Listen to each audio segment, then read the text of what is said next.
Chicago State University is honored to be a Supersite for the CROCUS initiative. By being part of this project, we will promote social equity, environmental justice, and strengthen the community scale resilience across urban landscapes. Chatham, unfortunately, has the highest number of flood claims of any community in Greater Chicago. Chatham does not get any more rainfall than Westmont, than Evanston, than the city of Chicago, but it floods all the time, and that's the difference. Water does not stay where it falls. It is beholden to our engineered systems. So we have this air quality sensor here in the trees and the prairie.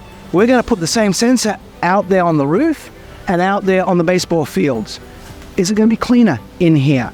We don't know, but we're going to be really interested to find out the impact green infrastructure has on air quality. This will be one of 21 sites across the city of Chicago, looking at these contrasts, looking at these gradients, so we can really understand how different the outcomes will be for Chicago and how we make those outcomes less different. Flooding is not something that is mythical.